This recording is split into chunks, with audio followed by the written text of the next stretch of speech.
कुम्हड़ी गांव से देश में यूपीएससी एग्जाम में परचम लहराने वाले शुभम कुमार कुम्हड़ी गांव पहुंचे हैं। आइए जानते हैं इस सफलता का राज, जो उन युवाओं तक पहुंचाएंगे जो कैसे सफलता हासिल किए। शुभम जी मीडिया जानना चाहता है उन युवाओं के लिए कि जो आप अपनी सफलता को प्राप्त किया है, कैसे और किस मुकाम तक लोग जो युवा हैं वो कैसे परिश्रम कर इस सफलता की कुंजी को प्राप्त करें, क्या कहेंगे? मैं कहना चाहूँगा कि अगर आप कोई भी अपने लिए बहुत बड़ा एम रखते हैं तो ये बहुत ज़रूरी है कि आप लंबे समय तक मोटिवेटेड रहे। आप अगर आप एक लक्ष्य रखते हैं तो आपके पास एक प्रॉपर प्लान होना चाहिए, उसको अचीव करने का एक स्ट्रैटेजी होना चाहिए और फिर आप उस पर अच्छे से उसको इम्प्लीमेंट करिए। जितने भी घंटे आपने डिसाइड किया उतने घंटे आप पढ़ाई करें और जिस भी फील्ड में आप जाना चाहते हैं तो कोई भी फील्ड में ऊंचाई तक पहुंचने के लिए आपको परिश्रम करना ही पड़ेगा। पापा की सपने को पूरा किया है, जिस सपने को पापा ने पूरा नहीं किया था, अब क्या कहेंगे? पापा और माँ के लिए क्या कहेंगे? मैं बहुत खुश हूँ कि मैं अपने पापा मम्मी चाचा चाची सबका सपना पूरा किया और एक कंटिन्यूस सपोर्ट मिला मुझे फैमिली से और ये एक बहुत बड़ा रोल प्ले किया कि मैं लंबे समय तक मोटिवेटेड रहा। मुझे हमेशा से ये लगा कि अगर कुछ हुआ भी नहीं तो मेरे साथ मेरा परिवार हमेशा मेरे साथ खड़ा रहेगा। देश समस्याओं से जूझ रहा है, आप प्रशासनिक सेवा में जा रहे हैं, ऐसे कौन सी समस्या आपको अभी भी अखर रही है? गांव से लेकर देश तक की बात बताएं जिसको आप सफल करेंगे। काफ़ी सारी समस्याएं हैं, लेकिन मैं ये भी कहना चाहूँगा कि देश बहुत तेज़ी से परिवर्तन भी हो रहा है। हमारा खुद का डिस्ट्रिक्ट भी एस्पिरेशनल डिस्ट्रिक्ट गवर्नमेंट के प्रोग्राम के अंडर में आता है, जहाँ पे हम लोग अलग अलग स्कीम्स के थ्रू अपलिफ्टमेंट करने का कोशिश किया जा रहा है।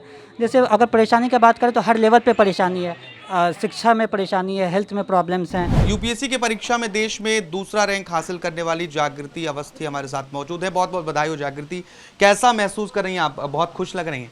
हाँ, मैं बहुत खुश हूँ, मेरा पूरा परिवार बहुत खुश है। अनएक्सपेक्टेड सा रिजल्ट था तो बहुत अच्छा लग रहा है। क्या अब आईएएस अफसर बनना चाहती हैं आप? कैसे? जी बिल्कुल, मेरा फर्स्ट प्रेफरेंस आईएएस ही है, तो वही मैं बनूंगी। आईएएस अफसर बनकर आप क्या करना चाहती हैं जो अलग हो, क्योंकि आप एक युवा वुमन के तौर पर आ रही हैं और महिलाओं की शक्ति भी ब्यूरोक्रेसी में बढ़ रही है, कैसे काम करेंगी? एक सेंसिटिव सिविल सर्वेंट की तरह आगे अपने आप को ग्रो करना चाहूँगी। बहुत ही अकाउंटेबल पर्सन की तरह बहुत प्रोफेशनल पर्सनल लाइफ में आगे बढ़ना चाहूँगी मैं। तो यही कि जो महिलाओं का माना जाता है इमोशनली इंटेलिजेंट होती हैं, तो अपने इमोशनल इंटेलिजेंस को यूज़ करूँगी ब्यूरोक्रेसी में, ताकि ज़्यादा सिटीज़न फ्रेंडली हो सकें और ज़्यादा अपने काम को अच्छे से एकम्प्लिश कर सकें। आप पहले बीटेक किया आपने, फिर आपने नौकरी की, फिर अचानक से आप यूपीएससी की तैयारी करने लगी और दूसरी रैंक, ये कैसे आपने नौकरी छोड़ी, फिर पहले बीटेक क्यों किया? सर बीटेक तो ऐसा है कि मुझे फाइनेंशियल सिक्योरिटी चाहिए थी। एक मध्यम वर्गीय परिवार से आने में आपको एक फाइनेंशियल सिक्योरिटी तो लगती है, और एक दिमाग में पीछे का ही रहता था कि कलेक्टर होता है, कुछ सुनते थे कि बनना है, अच्छा होता है, पर कभी सीरियस एफर्ट नहीं था। फिर बीटेक किया, गेट दिया, बीएचईएल में आए। बीएचईएल में आकर के जब थोड़ा सा स्टेबिलिटी आई लाइफ में, तो अपने आसपास ऑब्जर्व किया तो ऐसा लगा कि ज़्यादा डाइवर्स सर्विस है, कई सोशल सेक्शंस के लिए काम करने का मौका मिलता है।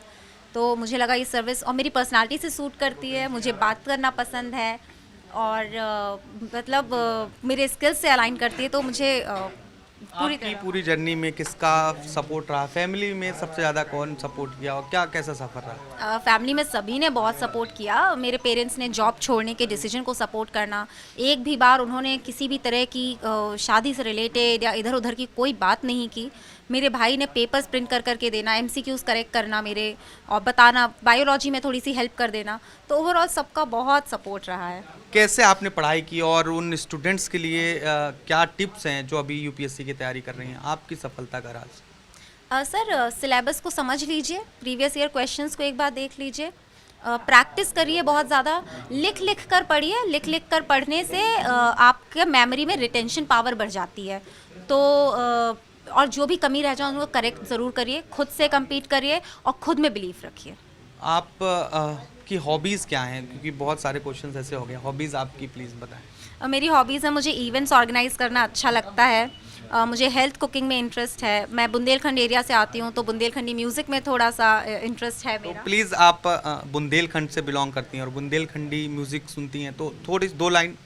सर, मेरा गाने का कोई एक्सपीरियंस नहीं है, और एक्चुअली मुझे ऐसे लिरिक्स भी अचानक से याद नहीं आ रहे अभी। बस 2 लाइन, क्योंकि दर्शक सुनना चाहते हैं और आप बुंदेली में गाएंगी तो बहुत अच्छा लगेगा। मैंने बहुत पहले ये गाना सुना था बुंदेलखंड के बारे में ही कि लागे बुंदेलखंड प्यारो मोरी गुइया, ओरछा में बेराजे राजा राम, लागे बुंदेलखंड प्यारो। काफ़ी लंबा गाना था, मुझे लिरिक्स याद नहीं है। डेली अपना कुछ समय यूपीएससी की तैयारी को डेडिकेट करें। अपने ऑप्शनल सब्जेक्ट का चयन भी बहुत इम्पॉर्टेंट है। जिस सब्जेक्ट में आपकी इंटरेस्ट है उस सब्जेक्ट में, और ऑप्शनल का वो ऑप्शनल चूज़ करें जिससे आपको पढ़ने में काफ़ी ईज़ आएगा, काफ़ी इंटरेस्ट आएगा, and eventually it helps you in scoring higher marks. Dabi परिवार में एक बार फिर से 5 साल बाद जश्न का माहौल है। आप जिधर नज़र डालेंगे आपको सिर्फ बुके ही बुके नज़र आएंगे। मुबारकबाद देने के लिए लोग यहाँ पर बुके भिजवा रहे हैं, खुद मिलने के लिए पहुँच रहे हैं, क्योंकि डाबी परिवार की दूसरी बेटी रिया डाबी ने एक बार फिर से एक ऐसा मकाम हासिल किया है जो लाखों एस्पिरेंट्स का सपना होता है। यूपीएससी के परीक्षा परिणाम इन्हें 15वां स्थान पूरे देश भर में मिला है। रिया, सबसे पहले आपको ढेर सारी मुबारकबाद। Thank you so much. कैसा लग रहा है, और एस्पिरेंट से अब आईएएस बनने का सपना जिस तरह से पूरा हुआ है, सफ़र कैसा रहा आपका? जी, सफ़र काफ़ी अच्छा रहा है, काफ़ी डिफ़िकल्टीज़ भी आई हैं, काफ़ी मैंने इन्जॉय भी किया है इस जर्नी को, और मैं बहुत ज़्यादा खुश हूँ। मैं अगर जानना चाहूँ कि इस पूरे सफ़र में कितनी आसानी, कितनी मुश्किलें, राह कैसी रही, कुछ बताएं उसके बारे में।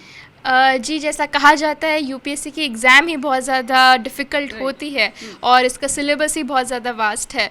तो किसी भी एस्पिरेंट, हर कैंडिडेट को ही इसमें परेशानी आती है। कभी कभी लगता है कि कैसे पढ़ेंगे, क्या होगा, और साथ में थोड़ा प्रेशर भी रहता ही है। लेकिन मुझे लगता है अगर आप अपने हार्ड वर्क में बिलीव करेंगे, आप एक कॉन्स्टेंसी मेंटेन करेंगे अपने टाइम टेबल में, तो ये आराम से आप हासिल कर सकते हैं। कल जब ये रिज़ल्ट आया, बहुत सारे कॉल्स आए होंगे, सबसे पहले ये बताएं कि रिज़ल्ट आने के बाद सबसे पहला रिएक्शन आपका और परिवार का क्या रहा? जी, हम लोगों ने एक्सपेक्ट किया नहीं था, और खुशी का माहौल था घर में। सब बहुत सारे कॉल्स आ रहे थे, सब मिठाई खिला रहे थे, और मेरे पेरेंट्स भी बहुत ज़्यादा खुश हैं। अच्छा, क्योंकि आपका ये फर्स्ट अटेम्प्ट था, right? जी। फर्स्ट अटेम्प्ट में ऑल इंडिया जो आपकी रैंक है वो 15वीं है। ये क्या किसी सपने पूरा होने जैसा है?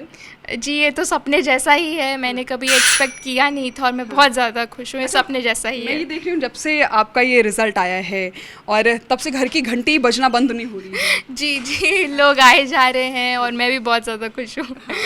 अच्छा, इस पूरी सफलता में अगर मैं बात करूँ तो आप किसको अपना प्रेरणा स्रोत मानती हैं? क्योंकि आपकी बहन टीना ने भी टॉप किया था, तो कुछ। जी, मेरी बहन तो मेरी प्रेरणा रही हैं। जब उन्होंने ये एग्ज़ाम टॉप करी तो मुझे भी मेरी मोटिवेशन और ज़्यादा स्ट्रॉन्ग हो गई कि मुझे भी ये एग्ज़ाम देनी ही है, उसको क्रैक करना है।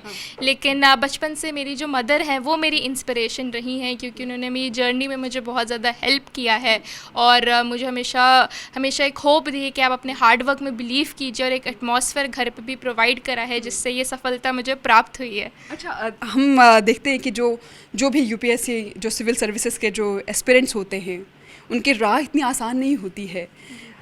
बड़ी मुश्किलों को पार करके बहुत त्याग और समर्पण चाहिए इसको पास करने के लिए। जी, मैं यही बोलूँगी कि जो सारे कैंडिडेट्स जिन्होंने ये एग्ज़ाम पास करी है, उनको मैं तो बधाई देना चाहूँगी कि एग्ज़ाम बहुत ज़्यादा डिफ़िकल्ट है, और हर एस्पिरेंट की कहानी अलग होती है, हर एस्पिरेंट का अपना एक स्ट्रगल होता है। तो ये मैं बोलूँगी सबको ही कॉन्ग्रेचुलेशंस। एक बाधा आपने पार कर ली है, अब दूसरी जब आप पद पर जाएंगी, एक जिम्मेदार पद होगा, नए टास्क होंगे, कैसे आप उसके लिए खुद को तैयार कर रही हैं? जी, मैं यही बस सोच रही हूँ कि मैं अपना बेस्ट दूंगी। अपना जो ट्रेनिंग पीरियड होगा मैं उसको ट्राई करूँगी कि मैं बेस्ट सारी चीज़ें समझ पाऊँ, हर चीज़ कर पाऊँ, और अपने नेशन को सर्व कर पाऊँ। मुझे लगता है ये बहुत ही बड़ा कलेक्टिव एफर्ट था, और मेरी मेहनत के अलावा फैमिली का एक कांस्टेंट सपोर्ट क्योंकि मैंने एक अच्छी नौकरी छोड़ी थी, तो मेरे लिए वो सपोर्ट काफ़ी इंपॉर्टेंट था, ताकि मैं खुद को क्वेश्चन ना करूँ। मेरे मौसी मासा जी डॉक्टर्स हैं, उनका सपोर्ट, मेरे जिया जी यहाँ पर IPS ऑफिसर है, उनका लगातार मोटिवेशन मेरे साथ रहा, और मेरे टीचर्स का सपोर्ट, चाहे DAV स्कूल के प्रिंसिपल अशोक सर हों, चाहे मेरे कोचिंग में वाजीराम एंड रवि में सात्विक सर, उनका भी सपोर्ट लगातार रहा।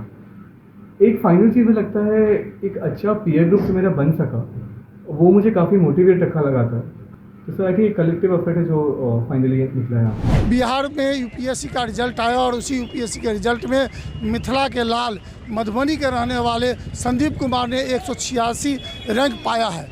आप मेरे पीछे देख सकते हैं कि यहाँ पर वो कलकत्ता से चल के दरभंगा हवाई अड्डे पर पहुँचे हैं और इनका जोरदार स्वागत यहाँ पर हुआ है। इनके पिताजी हैं, इनके मामा हैं, साथ ही साथ यहाँ जो स्थानीय ट्रेवल्स है, उगना ट्रेवल्स, उनके भी संयोजक यहाँ पहुँच के उनका स्वागत कर रहे हैं, चूँकि वो भी मधुबनी के रहने वाले हैं। तो यूँ कहें कि मिथिलांचल में जो यह रिजल्ट है, इसको ये लोग पर्व के रूप में मना रहे हैं। बहुत खुशी हो रही है और मैं बहुत मेहनत के बाद जो है सो सेकंड प्रयास में मुझे सफलता हासिल हुई है, तो इसके लिए बहुत खुशी हो रही है। सबसे पहले तो अपने माता पिता को श्रेय देना चाहूँगा। उन्होंने बचपन से ही मेरे शिक्षा के प्रति सब कुछ किया, उन्होंने मुझे सपोर्ट किया। अभी भी कॉलेज के बाद जो UPSC की तैयारी के लिए भरपूर सपोर्ट मिला, वो सबसे बड़ा रीज़न रहा है मेरे सक्सेस का। इसी तरह से सब अपने बच्चे के ऊपर में ध्यान दें, अच्छा से बच्चे को एजुकेशन दें, और इसी तरह से हम लोगों को जैसे सफलता प्राप्त हो। कि बहुत ही पिछड़े जगह से रहते हुए भी इसके बावजूद, क्योंकि मेरे पापा ने बहुत ही ज़्यादा मेहनत किया था, पूरे घर वालों ने बहुत ज़्यादा मेहनत किया था शिक्षा के प्रति, और हमेशा से बचपन से सजग रहे थे, हम लोग इस मुकाम तक पहुंच पाए। और ये मेरी सफलता नहीं है, मेरे पापा, घर वाले और इनफैक्ट सारे सोसाइटी की ये सफलता है। मैंने उच्च शिक्षा जिला स्कूल सहरसा से प्राप्त की और 12th और स्नातक मैंने सर्वनारायण संग्राम कुमार सिंह महाविद्यालय सहरसा से मैंने अकाउंट्स में ऑनर्स किया है, और 2013 में मेरी ग्रेजुएशन कंप्लीट हुई है। और फ़िलहाल मैं UPSC की तैयारी के लिए 2019 से लगा और मैंने सेल्फ प्रिपरेशन की, और ये मेरा प्रथम प्रयास है। प्रथम प्रयास में ही मेरा चयन हुआ है। तो ये बताइए कि आपके पिता क्या करते थे, माँ क्या करती हैं? मेरे पिताजी एक प्राइवेट दवा दुकान में एज अ सेल्समैन काम करते थे, और मेरी माताजी एक गृहिणी है जो वर्तमान में मेरे साथ रह रही हैं। हंसराजपुर की बेटी श्वेता ने UPSC में 456वां रैंक लाके पूरे प्रखंड, जिला और राज्य का नाम रोशन किया। हमारे साथ श्वेता भी हैं और इनकी माँ भी है। सबसे पहले तो श्वेता आपको बहुत बहुत धन्यवाद, बहुत बहुत बधाई कि आपने UPSC कंप्लीट किया। क्या लगता है कितनी मेहनत करनी पड़ी, क्या सोची थी, ये बताइए। सोचा तो मैंने UPSC करना ही था, बट हाँ मेहनत थोड़ी ज़्यादा हुई क्योंकि जॉब के साथ प्रिपरेशन कर रही थी। रात के टाइम ही मिलता था मुझे पढ़ने के लिए, बट हाँ होप होता है तो सब हो जाता है। आपके पिताजी जो है आज से 10-11 साल पहले उनकी डेथ हो गई, वो भी UPSC की तैयारी करते थे, सफल नहीं हो पाए। तो क्या लगता है कि पापा के सपनों को पूरा किया, कैसा लग रहा है ये? बिल्कुल ट्राई तो वही किया, बट और भी ट्राई करेंगे कि इसके बाद और भी अच्छा बेहतर प्रदर्शन कर सके। नहीं, बिल्कुल नहीं सोचा था कि इतना अच्छा मौका मिलेगा कभी। आज बहुत खुश हूँ मैं। अच्छा, आजकल की युवा पीढ़ी को क्या कहेंगे जो कोचिंग के पीछे भाग रहे हैं, कोटा भाग रहे हैं?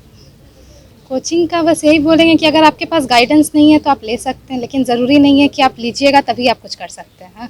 आपको हमेशा से बस आपके पास रिसोर्सेस होने चाहिए और आपका कंसिस्टेंसी, डिटर्मिनेशन, यही इंपॉर्टेंट होता है।